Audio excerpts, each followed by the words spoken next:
성경 말씀은 갈라디아서 6장 11절로부터 18절까지입니다. 신약 성경 309쪽입니다.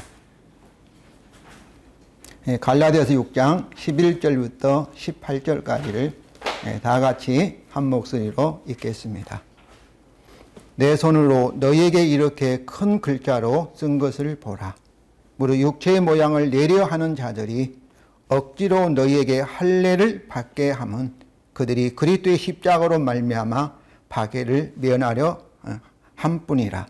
할례를 받는 그들이라도 스스로 율법은 지키지 아니하고 너희에게 할례를 받게 하려 하는 것은 그들이 너희의 육체로 자랑하려 함이라.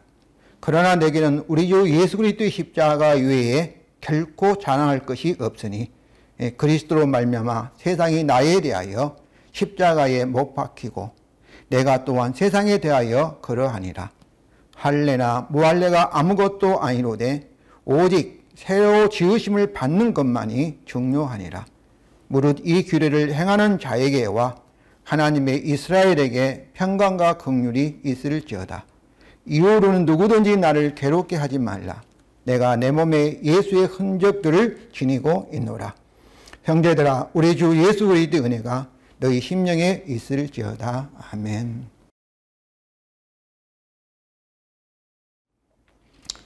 오늘은 성령 강림절 후 13번째 주일입니다. 우리는 성령의 인도를 받는 삶에 대하여 갈라디아서를 통하여서 계속 살펴보고 있습니다.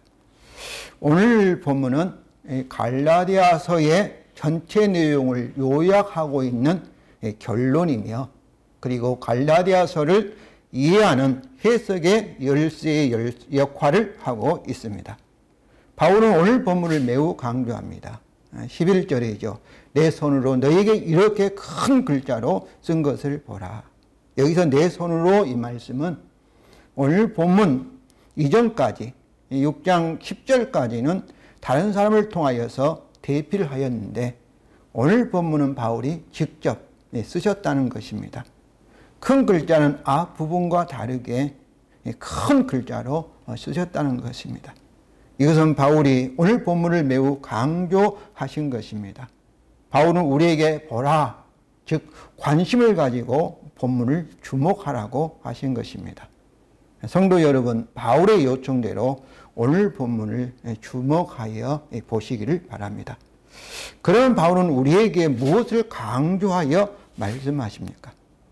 바울은 갈라디아서 전체의 내용을 그리스도의 십자가 14절이죠. 그리고 새로 지으심, 즉 부활 15절입니다. 다시 말하면 그리스도의 복음으로 요약을 하고 있습니다. 14절과 15절입니다. 다 같이 읽겠습니다.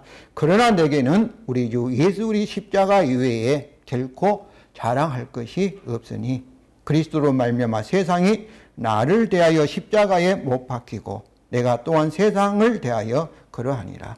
왜냐하면 할례나 무할례가 아무것도 아니로되 오직 새로 지으심을 받는 것만이 중요하니라.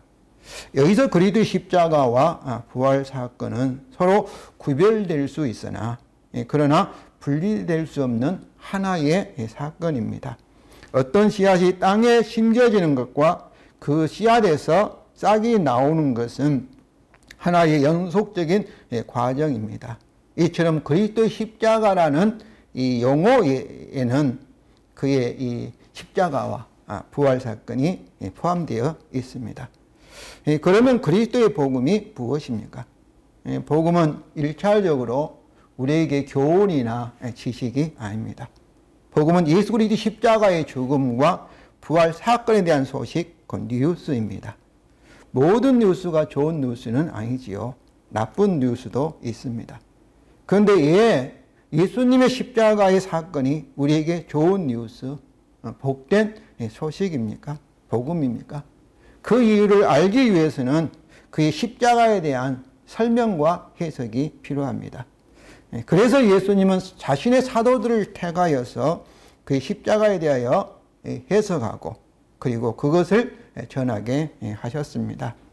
예수님의 역사적인 사건들과 그리고 그 사건들에 대한 해석이 우리에게 좋은 소식, 곧 이 복음입니다. 여기서 이 바울은 이 그리스도의 십자가를 두 가지로 해석하고 있습니다. 그리스도의 십자가의 사건을 신약 성경에서 여러 가지로 해석을 할 수가 있죠. 그런데 바울 사도는 두 가지로 해석합니다. 그런 하나님의 구원의 능력과 그리고 하나님의 지혜로 해석합니다. 고린도전서 1장 23절과 24절입니다. 우리는 십자가에 못 박힌 그리스도를 전하니 유대인에게는 꺼리끼는 것이요 이방인에게는 미련한 것이로되 오직 부르심을 받는 자들에게는 유대인이나 헬라인이나 그리스도는 하나님의 능력이요 하나님의 지혜니라. 그의 십자가가 하나님의 능력과 하나님의 지혜라고 해석을 한 것입니다. 바울의 하나님의 구원의 능력으로서 그리스도의 십자가에 대한 해석은 먼저 오늘 본문 14절에서 우리 주 예수 그리스도입니다. 예수란 사람이 그리스도, 즉 다윗의 언약에 따른 십자가의 죽음과 부활을 통하여서 우리 주가, 우리 왕이 되셨다는 것입니다.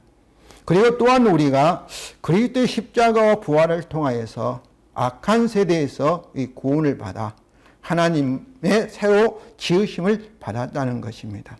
14절과 15절입니다. 그리스도로 말미암아 세상이 나에 대하여 십자가에 못 박히고 내가 또한 세상에 대하여 그러하니라. 왜냐하면 할례나 무할례가 아무것도 아니로되 오직 새로 지으심을 받는 것만이 중요하니라. 바울은 그리스도의 십자가와 부활을 세상에 대한 자신의 죽음과 그리고 자신이 새로 지으심을 받는 부활로 해석을 합니다. 그런 자신이 십자가에서 세상에 대하여 죽었다는 것을 두 번이나 반복을 합니다. 그것은 그가 세상과 완전히 분리되었다. 완전히 출세상, 출급하였다는 사실을 강조한 것입니다.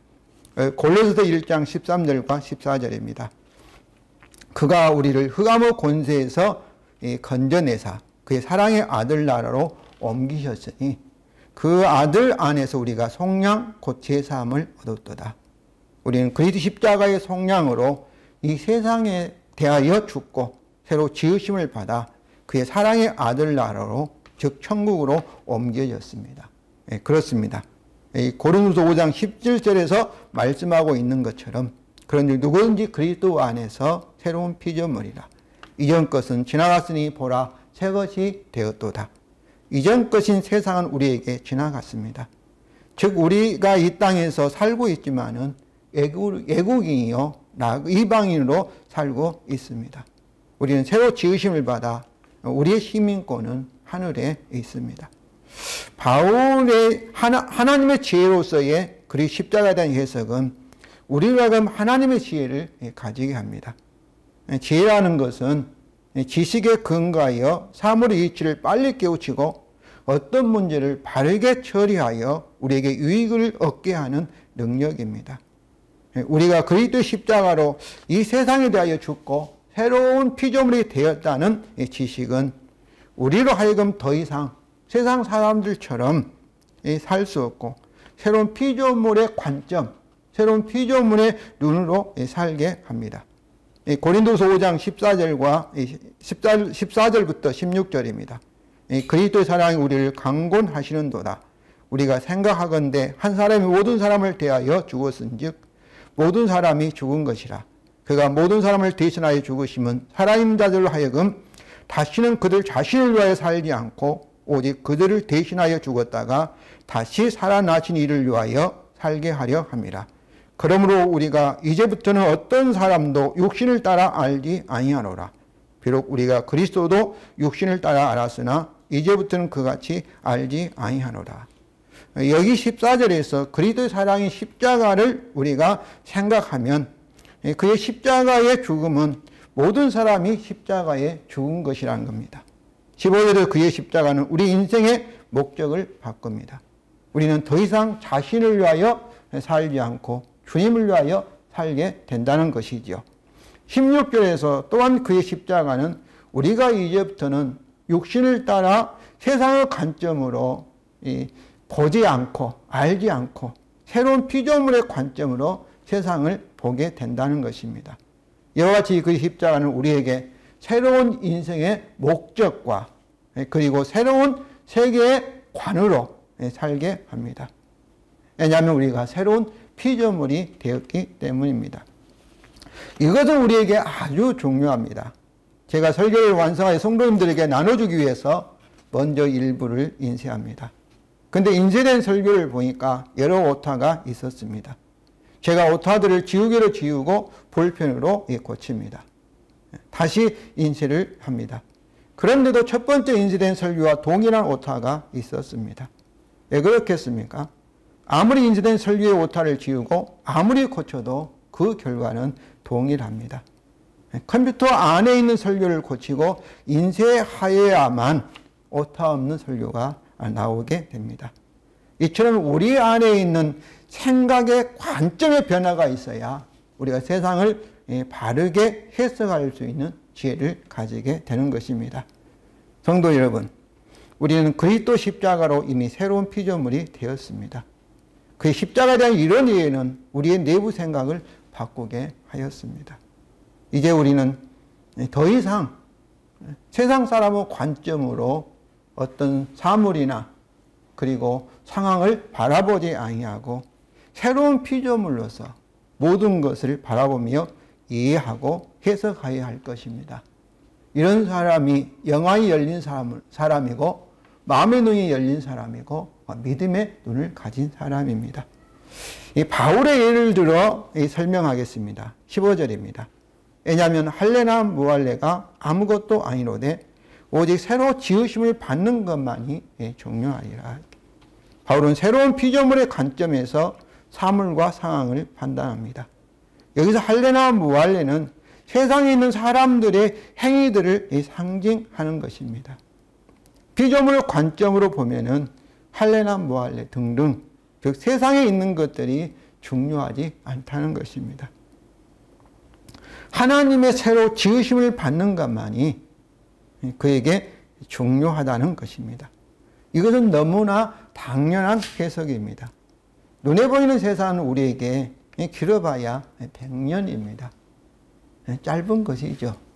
일장충몽이라 하지 않습니까? 그것도 하나님의 저주와 심판 아래 있는 세상입니다. 그러나 하나님이 새로 창조한 것은 영원합니다. 그것도 하나님의 사랑과 기쁨으로 충만한 새로운 세계입니다. 이것이 천국이죠. 하늘나라이죠. 성도 여러분, 어떤 것을 선택하겠습니까? 그리스도의 십자가에 대한 바른 이해로 하나님의 지혜를 가졌다면 우리는 당연히 바울처럼 생각할 것입니다. 이제 바울은 그리스도 십자가의 바른 해석, 즉 하나님의 지혜로 우리를 권면합니다. 첫째, 우리가 우리 주 예수 그리스도 십자가에 의해 결코 자랑할 것이 없다고 합니다. 14절입니다. 그러나 내게는 우리 주 예수 그리스도의 십자가에 의해 결코 자랑할 것이 없으니, 그리스도 십자가에 결코 자랑할 것이 없다는 것은 그리스도의 십자가만이 가장 소중한 것이다고 생각하는 것입니다. 그 이유는 15절입니다. 왜냐하면 할례나 무할례가 아무것도 아니로되 오직 새로 지으심을 받는 것만이 중요하기 때문입니다. 너무나 당연한 이유이죠. 세상에 있는 모든 것은 하나님의 저주와 심판으로 썩어지게 될 것이고 오직 새로 지으심을 받는 새 창조만이 우리에게 영원할 것입니다. 그런데 하나님께서 오직 그리스도 십자가에 근거하여 새로 지으심, 즉 새 창조를 하십니다. 그리스도 십자가가 없는 부활의 영광은 새 창조는 결코 없습니다. 새 창조가 있기 위해서는 반드시 그리스도 십자가가 있어야만 하는 것이죠. 성도 여러분, 부활의 생명을 위하여서 오직 그리스도의 십자가만을 자랑하시고 소중히 여기시기를 바랍니다. 둘째, 우리가 자신의 육체와 세상의 것들을 자랑할 수 없다고 합니다. 인간은 자랑하기를 좋아합니다. 자랑을 통하여서 자신이 다른 사람보다 우월하다고 느끼기 때문입니다. 오늘 본문에서도 소위 그리스도를 믿는다고 하는 어떤 사람들이 육체를 자랑하였습니다. 무려 육체의 모양을 내려 하는 유대 그리스도인들이 율법에 따른 자신들의 할례를 자랑하였을 뿐만 아니라 갈라디아 그리스도인들에게 할례를 받게 하였습니다. 그들이 이방 그리스도인들에게 할례를 받게 하는 이유는 12절과 13절에 나와 있습니다. 우리 육체의 모양을 내려 하는 자들이 억지로 너희에게 할례를 받게 함은 그들이 그리스도 십자가로 말미암아 박해를 면하려 함뿐이라. 할례를 받는 그들이라도 스스로 율법은 지키지 아니하고 너희에게 할례를 받게 하려 하는 것은 그들이 너희 육체로 자랑하게 하려 함이라. 첫째 이유는 그들은 유대인들로부터 그리스도의 십자가로 인한 고난을 면하기 위해서입니다. 그들은 이 고난을 두려워하였고 그리고 수치스러운 것으로 생각하였기 때문입니다. 둘째는 그들은 할례를 받는 이방인들로 자랑하기 위해서였습니다. 그들은 할례를 받게 한 이방인들의 숫자를 가지고 자신의 업적으로 자랑하였던 것입니다. 성도 여러분, 왜 그들은 바울처럼 그리스도 십자가를 자랑하지 않고 세상적이며 육체적인 것들을 자랑하였습니까? 그들과 바울의 차이점은 무엇입니까? 그들은 그리스도 십자가에 대하여 바르게 이해하지 못하였습니다. 그리스도 십자가에 대한 이해가 부족하여서 그들의 생각이 변화가 되지 않았기 때문입니다. 오늘도 교회 안에서 육체적인 것과 세상적인 것을 자랑하는 사람들이 많이 있습니다. 성도 여러분, 여러분 어떻습니까? 육체적인 것과 세상적인 것을 자랑하고 계십니까? 아니면 사도 바울같이 눈에 보이지 않지만 우리 가운데 와 있는 이 하늘나라, 하나님 나라, 천국을 여러분은 소중히 여기고 계십니까? 예를 들면 우리 교회는 작은 교회입니다. 그래서 여러분, 우리 교회를 여러분 부끄러워하십니까? 대형 교회를 부러워하십니까? 무엇이 교회를 교회되게 합니까?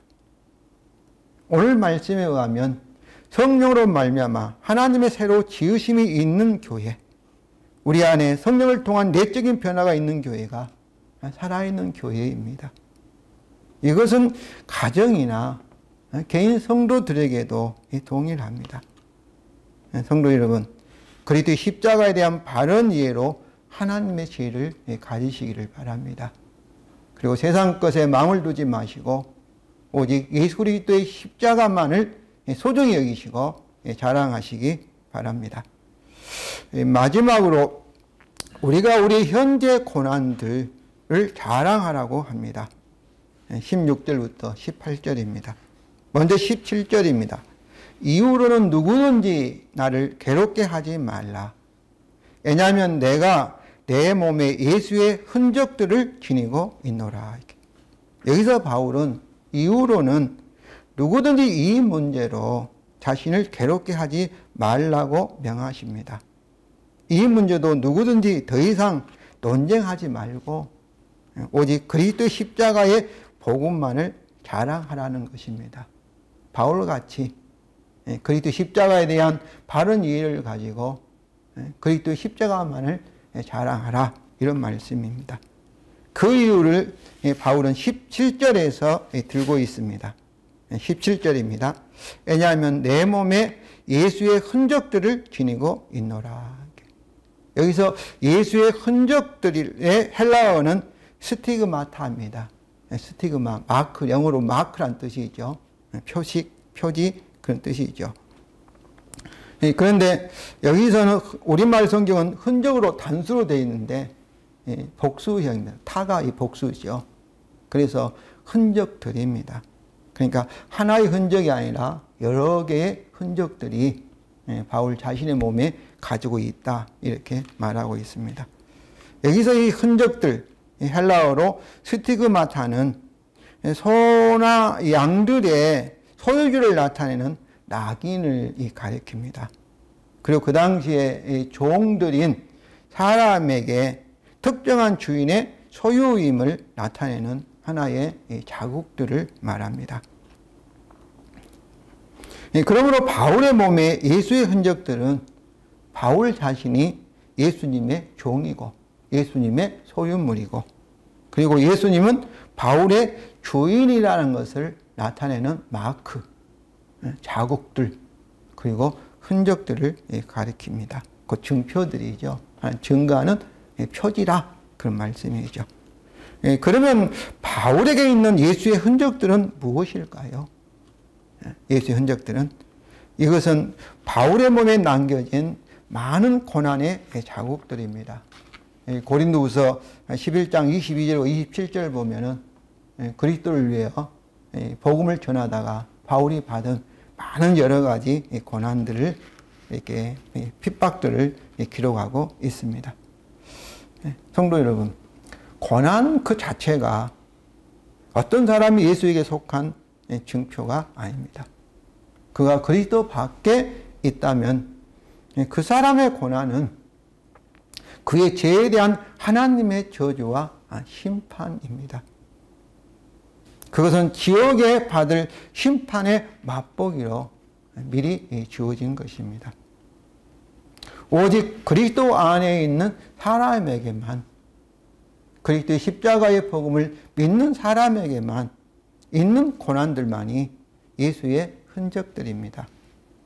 그래서 바울은 육체의 모양을 내려는 자들 12절과는 반대로 그의 고난들을 부끄러워하거나 수치스러운 것으로 생각지 아니하고 오히려 자랑스러운 예수의 흔적들로 해석을 합니다. 고린도후서 11장 30절입니다.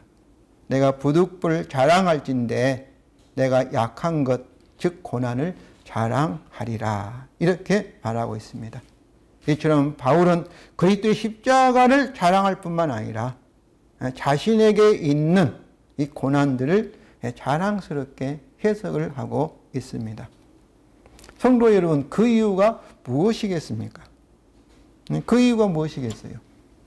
자기 자신의 이 고난, 가난, 약함, 이것들은 세상에서 부끄러운 걸로 수치스러운 거 생각하고 우리가 감추려 할 것인데, 어떻게 바울은 그것을 자랑하고 예수 그리스도에 속한 하나의 마크로, 증표로 이렇게 해석할 수가 있겠습니까?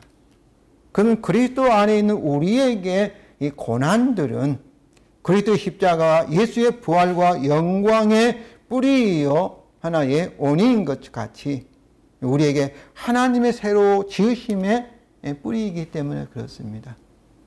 우리의 고난을 통하여서 하나님께서 부활의 생명을 성령으로 나타내기 때문에 그렇습니다. 고린도후서 4장 10절부터 11절입니다. 우리가 항상 죽음을 몸에 짊어지면 예수의 생명이 또한 우리 몸에 나타나게 하려 함이라. 우리 살아있는 자가 항상 예수를 위하여 죽음에 넘겨짐은 예수의 생명이 또한 우리 죽을 육체에 나타나게 하려 함이라. 여기서 예수의 죽음, 곧 우리의 고난들을 상징하는 거죠. 예수와 같이 십자가를 짊어지는 것, 예수와 같이 고난을 받는 것이죠. 그 목적은 예수의 생명이 우리 몸에 현재 나타나기 위해서라, 이렇게 말하고 있습니다. 예수의 죽음을 몸에 짊어진다. 또 여기서 항상 그렇습니다. 항상. 우리가 세상에 사는 동안에는 항상 예수의 죽음을 몸에 짊어지고 있다. 성도 여러분, 우리가 예수를 믿고 빨리 세상을 떠나면 어떠겠습니까? 직접 두 눈으로 주님을 보는 천국에서 우리가 안식을 누리게 될 것입니다. 그런데 하나님께서 우리를 빨리 천국으로 데려가지 아니하시고 이 세상에서 있는 것 그 자체가 뭐겠어요? 이 세상에서 있으면서 죄도 짓고 잘못도 하고 또 어려움도 당하는 그 자체가 예수의 죽음을 우리 몸에 짊어지고 있다는 것입니다. 복음의 약속에 따라 새 언약에 따라 하나님께 성령을 통하여서 빨리 우리에게 그 약속을 지켜주시면은 우리가 참으로 얼마나 좋겠습니까? 그런데 이 세상에 살고 있는 이 자체, 이것이 우리에게 고난이라는 것이죠. 저는 예수를 믿고 처음에 우리 하나님의 아들과 딸인데 이런 생각을 해봤습니다. 저는 집도 없습니다. 그리고 좋은 차도 없습니다. 그런데 하나님의 아들과 아들로서 어떻게 해서 우리 하나님은 어떤 분입니까? 우리 하나님께서 이렇게 영국의 여왕보다 더 능력이 많으시고 더 부유하시고 더 높은 분 아니겠습니까? 또 일본의 그런 천황보다 우리 하나님이 수천 배, 수만 배 더 높은 분이시죠. 그런데 영국 여왕의 그 아들, 딸들이 뭐 집도 없고 뭐 자동차도 없겠습니까? 일본 천황의 아들, 딸들이 뭐 집도 없고 뭐 지하실에 살고 뭐 가난하게 살고 이렇게 그러겠습니까? 우리가 하나님의 영광스러운 아들, 딸들이라면은 우리는 마땅히 뭐 자가용 비행기도 있어야 되고 영국 황태자나 공주보다 더 영광스러운 그런 궁궐에서 산다든지 그런 멋진 차도 가지고 있어야 하는데 현재 우리 모습은 그렇지 못하고 있습니다. 그런데 그 이유가 오늘 본문에 말씀하고 있어요. 예수의 생명이 현재 우리의 몸에 나타나기 위해서 하나님께서 우리에게 항상 예수의 죽음을 몸에 짊어지게 하신다. 이렇게 말씀하는 거죠. 11절은 우리 살아있는 자 항상 예수를 위해 죽음에 넘겨진다. 누가 우리를 넘겨지게 하십니까? 하나님께서 넘겨지게 하신다는 것이죠. 예수의 생명이 또한 우리 죽을 육체에 나타나게 하려 함이라. 이렇게 말씀합니다. 즉 우리들의 고난은 예수 힘이 우리에게 현재 나타나게 하기 위한 하나의 씨앗들입니다. 우리에게 고난은 현재를 위한 씨앗만이 아니라 미래를 위한 투자의 재료입니다. 로마서 8장 17절과 18절입니다. 자녀이면 또한 상속자 곧 하나님의 상속자여 그리스도 함께한 상속자니 우리가 그와 함께 영광을 받기 위하여 고난도 함께 받아야 할 것이니라. 생각하건대 현재의 고난은 장차 우리에게 나타날 영광과 비교할 수 없도다. 8장 17절에서 우리가 하나님의 아들과 딸이다. 상속자이다. 이렇게 말씀합니다. 그런데 우리가 하나님의 아들로서 하나님으로부터 많은 것을 상속받기 위해서는 천국을 상속받기 위해서는 예수 그리스도와 함께 영광을 받기 위해서는 고난도 예수 그리스도께서 십자가의 고난을 통해서 부활의 영광과 승천과 하나님 보좌 우편에 앉으셔서 하나님이 가지고 있는 모든 것을 상속받으신 것처럼 우리도 예수와 함께 고난을 통하여서 고난도 함께 받아야 할 것이라 말씀합니다. 그렇습니다. 우리의 현재 고난은 미래에 우리에게 나타날 영광을 위한 하나님의 투자입니다. 성도 여러분, 경제적인 어려움과 싸우고 계십니까? 암 같은 질병과 투쟁하고 있습니까? 사람과 갈등으로 고통을 받고 있습니까? 사랑하는 이를 먼저 떠나보내는 이별의 아픔 등을 경험하고 계십니까? 우리에게 일어난 고난들은 예수의 생명이 우리에게 나타나게 할 하나님이 뿌리신 씨앗이요. 심지어 우리의 육체의 죽음까지도 우리의 미래 영광을 위한 하나님이 투자하신 재료요 섭리입니다. 그러므로 우리에게 있는 고난들을 바울처럼 자랑스러운 예수의 흔적들로 생각하시기를 바랍니다. 이렇게 생각한 사람이 하나님의 이스라엘입니다. 16절입니다. 무릇 이 규례를 행하는 자에게와 하나님의 이스라엘에게 평강과 긍휼이 있을지어다. 이 규례는 바울과 같이 그리스도의 십자가를 해석하여 세상에 대하여 죽고 새로운 피조물로서 육체와 세상 것을 자랑하지 않고 오직 그리스도의 십자가만을 자랑하는 이 규례입니다. 유대인이나 이방이든지 상관없습니다. 이 규례와 같이 행하는 자, 이 규례와 같이 생각하는 자, 이 규례와 같이 이 규례에 일치하는 자가 하나님의 이스라엘입니다. 바울은 그들에게 하나님의 평강과 긍휼의 축복과 16절이죠. 그리고 18절에서 하나님의 은혜의 축복을 선포합니다. 성도 여러분, 바울이 선포하신 것처럼 하나님 이스라엘인 여러분에게 하나님의 평강과 긍휼과 하나님의 은혜가 가득하기를 주님의 이름으로 축원을 합니다. 성도 여러분, 그리스도의 십자가에 대하여 바르게 이해하셨습니까? 그의 십자가에 대한 바른 이해는 세상을 보는 우리의 생각과 관점을 변화시킵니다. 세상적인 눈으로 보는 것이 아니라 이제는 하나님의 새로운 피조물의 관점으로 세상을 보게 합니다. 심지어 우리에게 있는 고난까지도 수치스럽고 부끄러운 죄의 결과가 아니라 오히려 자랑스러운 예수의 흔적들로 해석하게 합니다.